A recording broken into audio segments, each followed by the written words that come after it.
is strong and not weak. And in such a society, you do not find voiceless sections or voiceless classes. Strong states are based on, their strength is based on equality. It is based on enforcement of fundamental rights. The problem arises when the system is not democratic, does not have a strong rule of law. It happens in authoritarian and totalitarian states. In a democratic, Pakistan is a democratic country. It has a constitution. The constitution guarantees fundamental rights. The constitution guarantees that there will be fair and free elections and that the country would be governed by the will of the people. This is what is on paper. Is this also something in reality? The reality is known to everyone. But when you have a system in which the constitution is restricted to a piece of paper, the fundamental rights are not enforced, then you have an authoritarian system. And in an authoritarian system, because authoritarian system relies on hierarchies, on status, there is no equality. Even human dignity is subservient to obedience and to order. Immorality is also defined by the authoritarian system. And who suffers the most in such a system? The weakest and the poor, those who do not have a voice. These are symptoms of fragile states and not of strong states. The litmus test of a strong state is to ask a question whether there are any voiceless lives in that society. If there are voiceless voices, and if young people like Hadi Chatta and Iman Mazari, through a judicial order, can be declared as anti-state and terrorist only for raising concerns regarding voiceless people, then you have to ask a question whether we are governed under the constitution or we live in an authoritarian system. And this was the story of Kawan, the elephant. And I need to give you a background of what had happened, because there were many things which I deliberately did not record in my judgment, because as a nation it would have been embarrassing for us. I was elevated to a high court known as the Islamabad High Court as a judge. Then I served in the same high court for 4 years as its Chief Justice. And I'm humbled. It is not a claim, but it is a matter of record. The independence of a high court is judged by the confidence of people in that high court. In those 4 years, I'm again humbled to say that some fearlessly independent and competent judges were elevated. People from Balochistan, aggrieved people, voiceless people, came to the court and did not leave without the relief. The cases of enforced disappearances start coming to that court, and they all were voiceless people. The only judgment in our jurisdiction relating to enforced disappearances is that from the Islamabad High Court, and that is Myra Sajid's case. The judgment on voiceless prisoners ordeals also came from that court during that period. And the conditions in which the prisoners, even those who were presumed to be innocent, the way they were treated, they didn't have a voice because that was never highlighted. There were environmental degradation cases that came to that High Court. The victims of eminent domain. Islamabad is a federal capital of this country. And none of us today in this hall would know that the palatial houses and buildings that have been built by the elites in Islamabad have been built on lands that were forcibly acquired and taken from those poor people, and they were never compensated. Their compensation since 1960s remained pending. And while the elites lived there, they never had a voice. But the judgment for them came from the Islamabad High Court.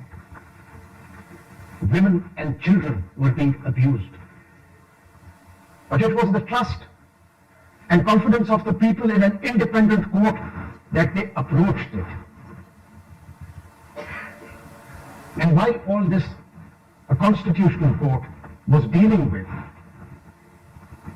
3 petitions were filed. And I must mention about those unsung heroes. The first petition came from the Wildlife Board and its chairman. It was regarding refusal by the Capital Development Authority to allow the shifting of a bear from the zoo to the Balkasar sanctuary. The second unsung hero was a medical practitioner, Dr. Umar. He had sought a writ against the government regarding the deplorable conditions in which Kawan the elephant was being held. And the third came from another enthusiast citizen, Miss Faryal, which was regarding the cruel treatment in which stray dogs were killed. These 3 petitions were clubbed. The difficulty for the court was that there was no jurisprudence.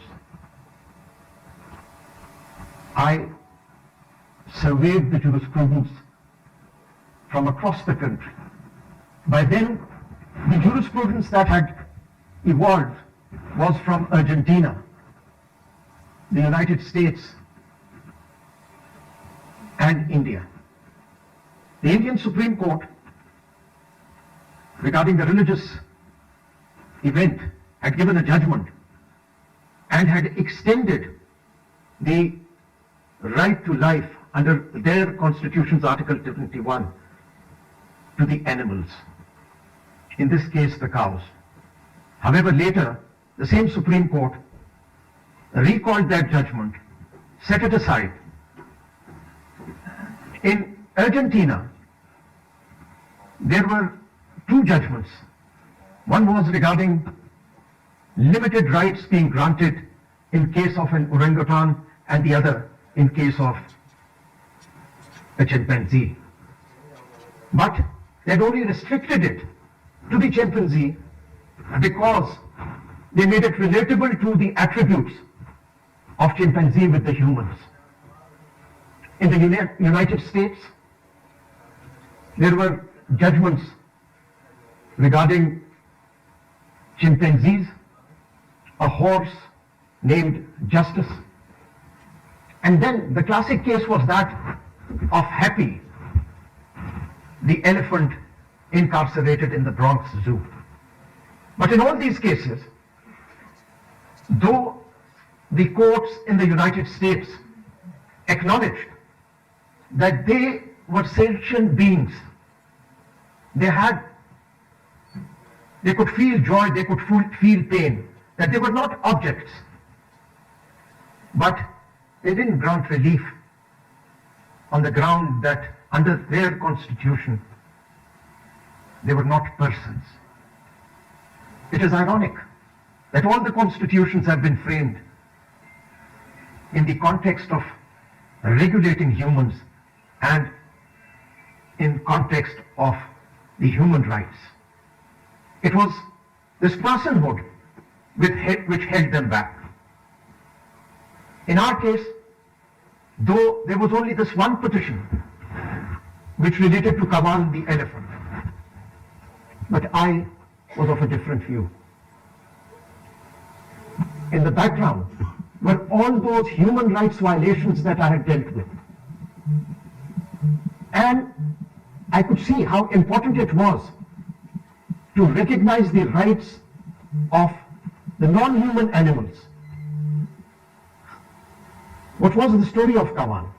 That is most interesting.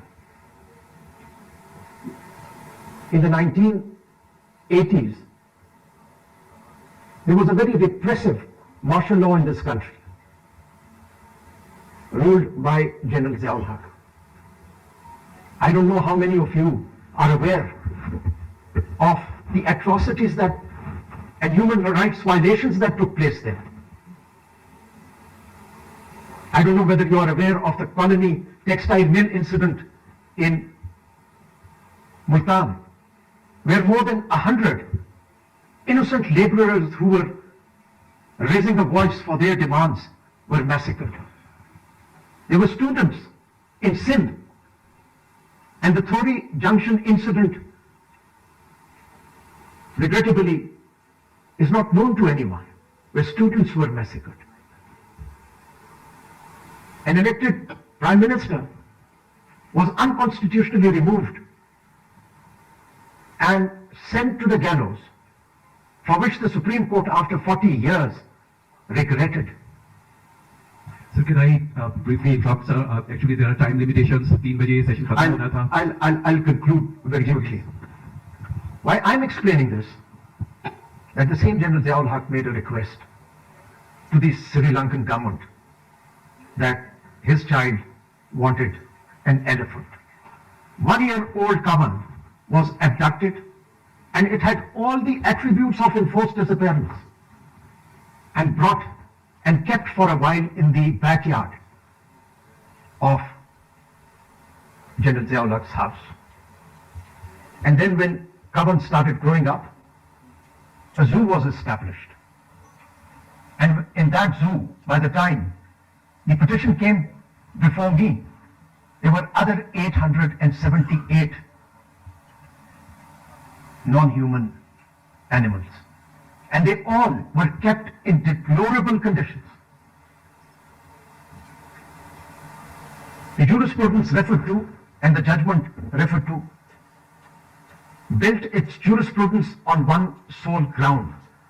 Because for a right to exist, there has to be something of intrinsic value which needs to be protected. And that intrinsic value, that thing of intrinsic value, was life. And life was not restricted, is not restricted to humans. And that is what gave recognition for the first time across the globe to the rights of animals. And that is not the only judgment. The most difficult part was to implement that judgment. The implementation, because as a judge I had learned one thing, that the most important thing for a court is to implement its judgment. The then government ironically resisted the judgment.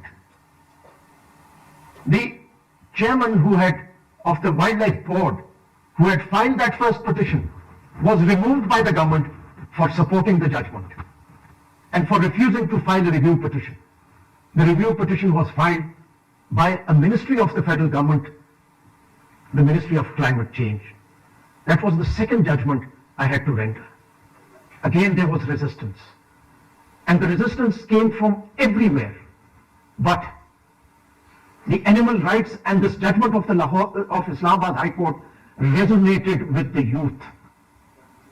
It was the millennium generation, the alpha generation, and the youngest generation who highlighted the judgment and the ordeals on the social media, which attracted the attention of the prominent singer of the United States, Cher.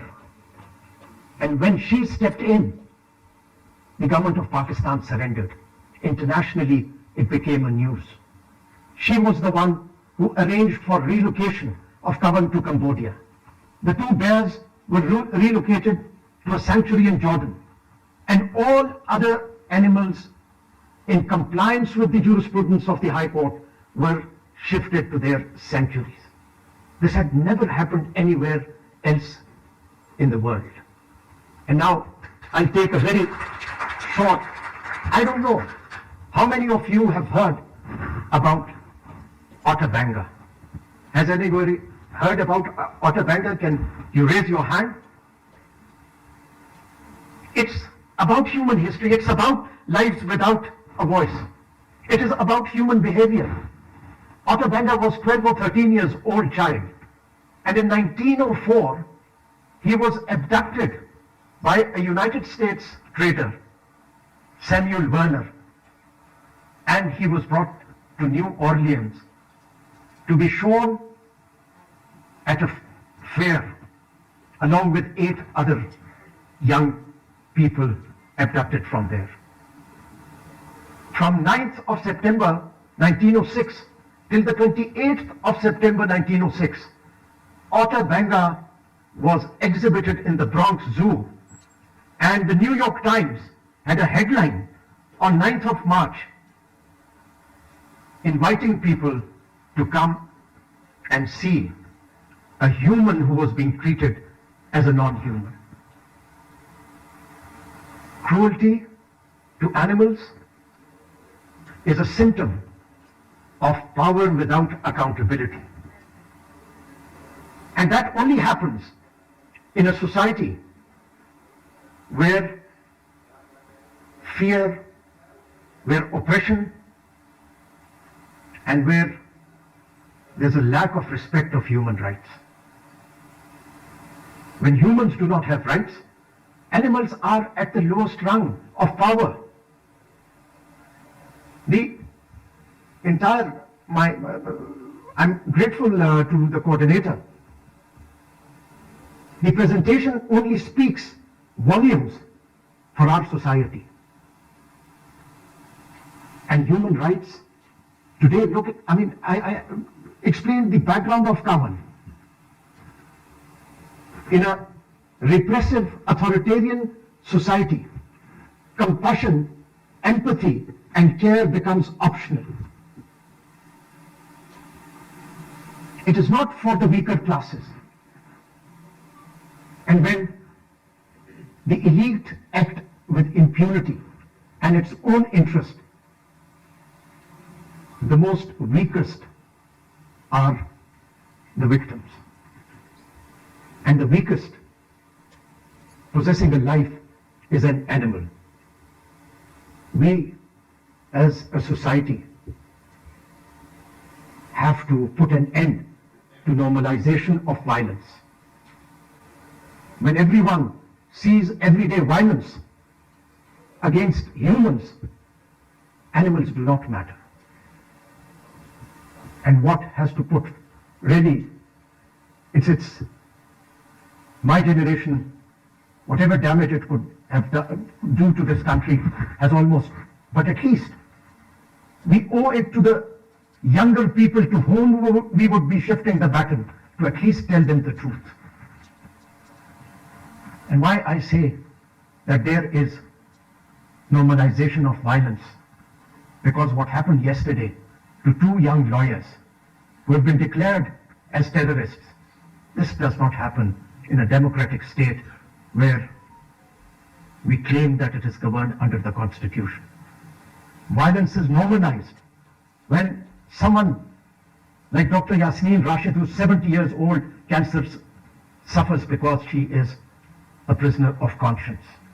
But this has happened throughout our history. We need to learn. And yes, animal advocacy is extremely important. It challenges the authoritarian system. It is non-partisan, but it teaches the citizens in think